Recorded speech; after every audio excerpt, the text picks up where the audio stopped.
Corner stability I কি রে নিজ দিয়ে ওরম করে কি অবস্থা ভাই? কি রে কি পড়তেছে? রেডিয়েটর ফাটছে নাকি ওর?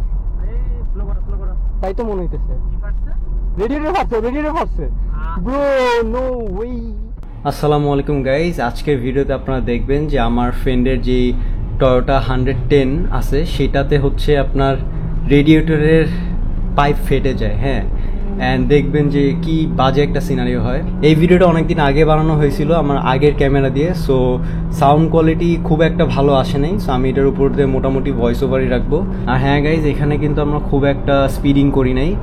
এখানে আমরা যে ভিডিওটা দিছিলাম যেখানে আমি দ্য ইটালিয়ান টিউন আপ জিনিসটা এক্সপ্লেন করি, সো বেসিক্যালি ওটাই করছি। হাই আরপিএমসে যতটা পারা যায় ইঞ্জিনকে লোড দিছি অ্যান্ড টেম্পারেচার বাড়াইছি, যে কারণে দ্য কার্বন ডিপোজিটসগুলো যেন বের হয়ে যায়। হ্যাঁ, সো কিছুক্ষণ করার পরেই অ্যাক্সিডেন্টটা হয় যে আমার ফ্রেন্ডের গাড়ির রেডিয়েটরের পাইপ খোলা যায়। অ্যান্ড পুরো ভিডিওটা দেখুন, so you guys get to know যে আমরা পরে এটা কীভাবে সলভ করছি on the spot.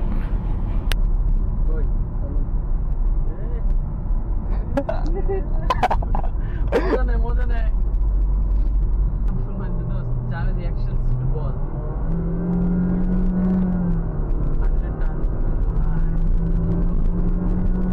VTEC bro, VTEC.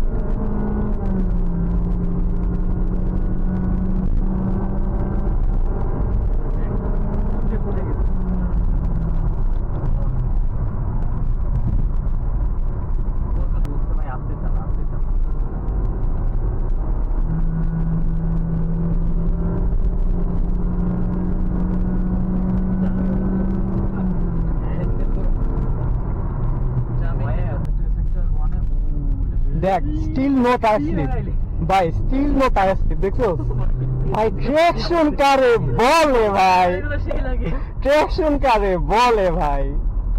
জাহানিটা জানো এর অর্ধেকও যায় না, টায়ার স্লিপ করা শুরু করে দেয়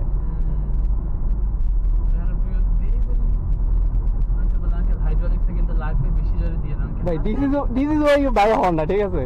অ্যান্ড গাইজ, এখানে আমি দেখতে পাইছি যে কিছু একটা লিক করতেছে ওর গাড়ির পিছনে। সো আমি ওকে দুইবার ডিপার মারছি যে something is wrong, and then ও চেক করার পর খেয়াল করছিল যে ওর হিটার গেজটা হঠাৎ করে বাড়া শুরু করছে, দেন সাথে সাথে ও ব্রেক করে থামাই দিছে।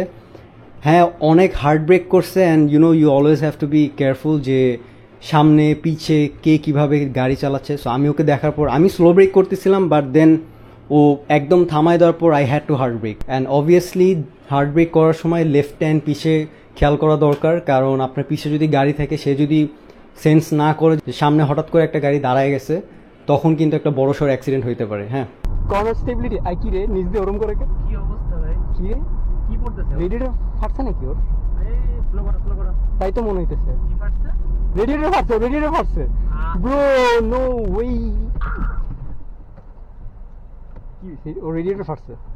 এই দাঁড়, থামিস না।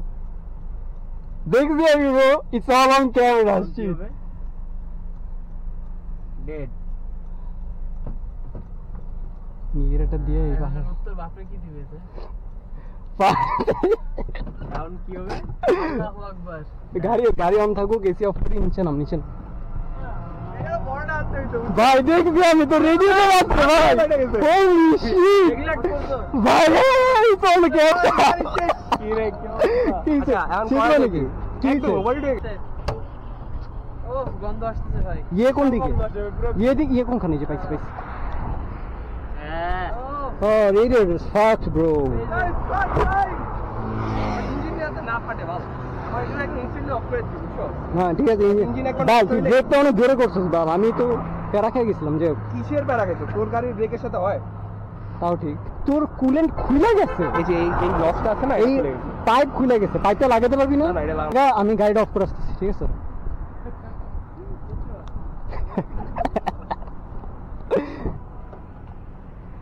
আঙ্কেল গাড়িতে পানি আছে? পানি দেন তো, পানি দেন।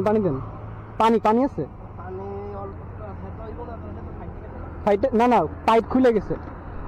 কারো পানি আছে?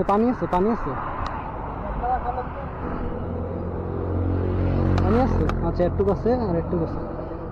তাহলে 10 মিনিট বসে থাক। বসে থাকি। চল চাটা খাই কোথাও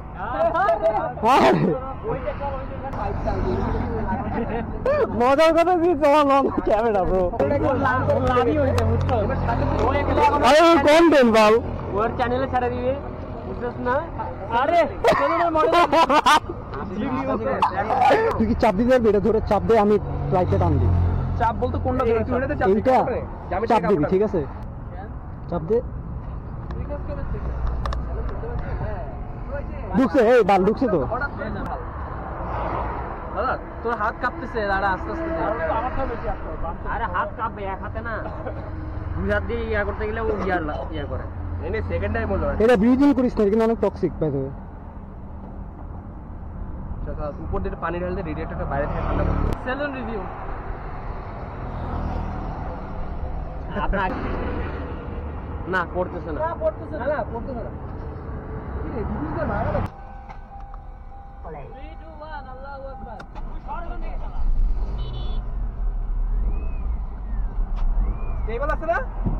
হ্যাঁ ওকে ওকে ওকে। দাঁড়া লাগাই তো লাগাই।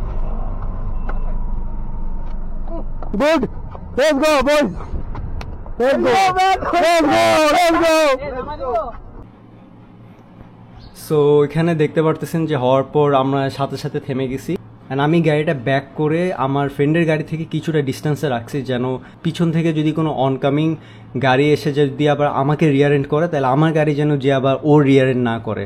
হ্যাঁ, সো এই জন্য এরকম হাইওয়েতে যদি কখনো ইমার্জেন্সি থামতেই হয়, অবভিয়াসলি হ্যাজার্ড লাইটসগুলো অন করে নেবেন, বা যেটা ডাবল ইন্ডিকেটর বলে অনেকে, অন করে দেন গাড়িটা অনেকটা পিছে রাখবেন, যেন পিছন দিয়ে যদি বাড়ি খায়ও আপনার গাড়ি, তাহলে যেন আবার সামনে কেউ বাড়ি না খায়। হ্যাঁ, ড্যামেজ অ্যাসেসমেন্টের পর দেখলাম যে জাস্ট পাইপটা খুলে গেছে, কাজ এক্সেসিভ প্রেশার অ্যান্ড গাড়ি তো অনেক পুরান হয়েছে। আমি বললাম যে টেনশন করার তেমন কিছু নাই, জাস্ট পাইপটা খুলে গেছে। সো কিছুক্ষণ আমরা 5-10 মিনিট ওয়েট করার পর পাইপটা দেন লাগায়, ফরচুনেটলি আমার গাড়িতে অ্যান্ড ওর গাড়িতে রেডিয়েটর ফ্লুইড অ্যান্ড পানি ছিল। সো আমরা অলমোস্ট 6 থেকে 7 লিটার পানি হয়তো ঢালছিলাম, অ্যান্ড পানি ঢালার পরে we were all good to go. So তারপরে আমরা আর কোনো প্রবলেম হয় নাই। গাড়িটা অ্যাজ সুন অ্যাজ পসিবল মেকানিকের কাছে নিয়ে যাওয়া হয়েছিল।